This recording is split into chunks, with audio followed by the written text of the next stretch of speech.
Clone Wars Season 7 ended, which officially marked the end of the Star Wars prequel era.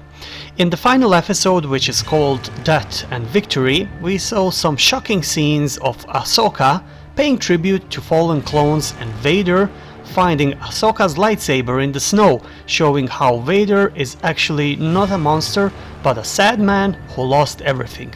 These two, by my opinion, are the most epic scenes of the whole series, with addition to music as well. Execute Order 66. Yes, Lord Sidious. After the end of Clone Wars, many of you are probably asking same question as I'm asking today. What happened to clones that disobeyed Order 66, and how many of these clone troopers actually managed to escape and save themselves? Besides familiar faces like Captain Rex, who does not need any special introduction, there were other clones who managed to bypass the inhibitor chip. Those are Commander Wolf and Commander Gregor. Not just individuals, but whole squads, mainly of clone commandos, have refused to turn against Jedis, which were their superiors at the time.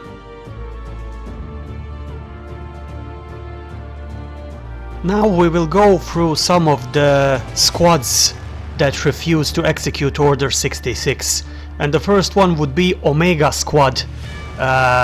Omega Squad was an elite clone commando unit and was part of the Grand Army of the Republic during the Clone Wars, of course.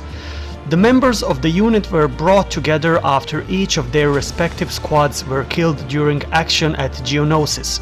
Unlike most other commando squads, the Omegas wore specialized Night Ops armor. Yayak Squad was another elite clone commando unit that disobeyed Order 66 and was part of the Grand Army of the Republic during the Clone Wars. They were one of the squads trained by Rav Brawler on Kamino. Members of Yayak Squad, like those of Omega Squad, wore matching Katarn armor, a grey and bronze dazzle pattern which gave them a degree of camouflage in an urban environment. This gave them an advantage during the Battle of Coruscant in particular.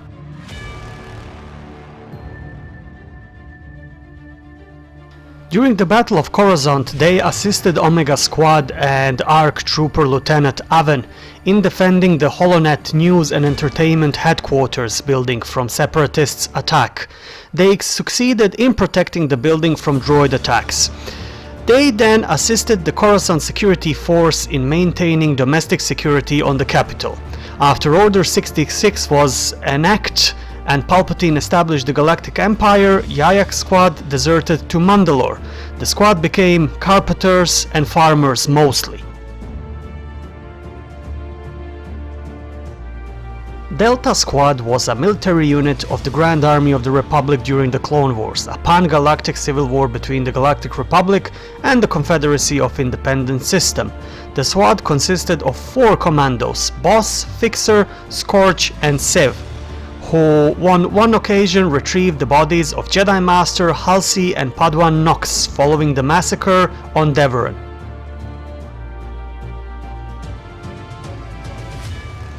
Ion Team, probably named after Ion Cannon, was a unit of clone commandos attached to the 22nd Air Combat Wing. They fought at the Battle of Deco Neimodia alongside Jedi General Ro Shrin. They were later dispatched from Boz Pitti to the Battle of Murkana. Ion Team refused to execute Roan Shrim, Bol Chatak and Padawan Olestrarsone when they received Order 66 from Chancellor Palpatine, believing it to be a false enemy signal. They then saved the Jedi from being ambushed by the forces of Commando Salvo by setting up a counter-ambush and allowing them to escape. As a result of their action, Darth Vader killed 2 members of the team, but Captain Climber and Trace escaped into the forested hills of Murkana. Vader ordered his men to hunt the commandos down and return them to him alive. After Vader killed Bol Chatak, a clone shock trooper informed him that the commandos had been apprehended and he sent them to be imprisoned on Agon 9.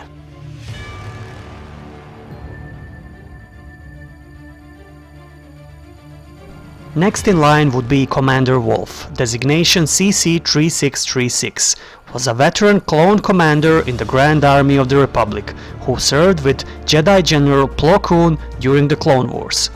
The leader of the 104th Battalion, famed Wolpec Squad, Commander Wolf proved to be tireless in his efforts against the Confederacy of Independent System, displaying an affinity for strategy. On his first mission with Koon, Wolf served on board the Jedi Master's flagship, the Triumphant, when Koon led a task force to eliminate the Separatists' warship Malevolence.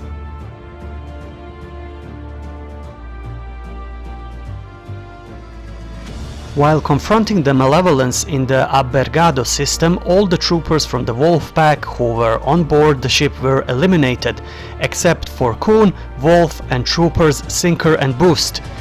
The four were rescued by Jedi General Anakin Skywalker and his Padawan Ahsoka Tano, and Wolf had his unit adopt new clone trooper armor in honor of his fallen comrades. Refusing to let the loss of the Wolfpack deter him from his service, he inspired loyalty among his men.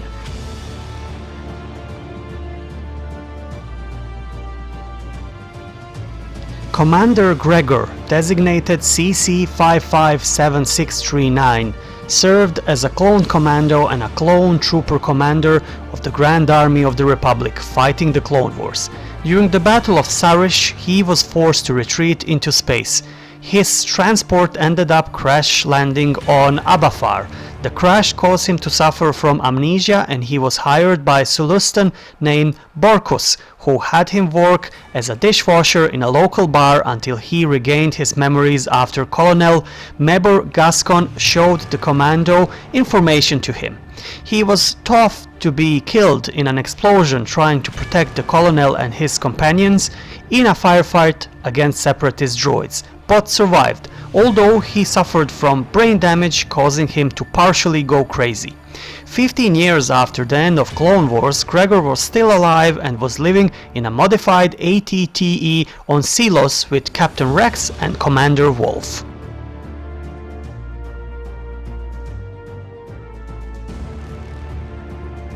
In Zero BBY, during the events of Rebels TV series, Gregor participated during the liberation of Lothal, where the Lothal Resistance and the Spectres drove the Galactic Empire of the Lothal once and for all. During the conflict, Gregor was killed, passing away after telling Rex that it was an honor to serve him and to fight for a cause the clones actually chose to believe in.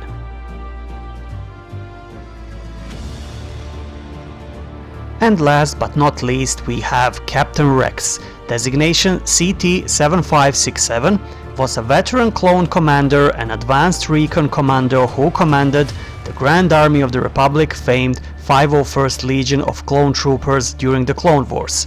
Rex later served as a captain and commander within the Alliance to restore the Republic during the Galactic Civil War.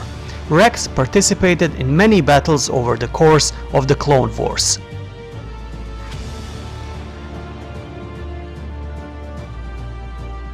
As the captain of the 501st, Rex served as second in command to Jedi General Anakin Skywalker, whose bravery and unconventionality in battle he came to share. In addition to being a close friend of Skywalker, he also became friend with Skywalker's apprentice Ahsoka Tano. He was close with Marshal Commander Cody, with their relationship mirroring that of their respective Jedi generals, Skywalker and Obi-Wan Kenobi, whom Rex was also well acquainted with.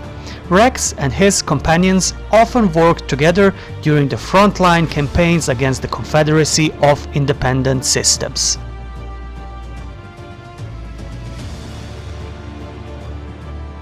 So with that being said, let me know what do you think about clones that disobeyed Order 66. I was very surprised how many clones managed to resist Executive Order and somehow bypass the inhibitor chip. That would be all for today. Don't forget to subscribe to our channel for future Star Wars content, and until next time, may the Force be with you always.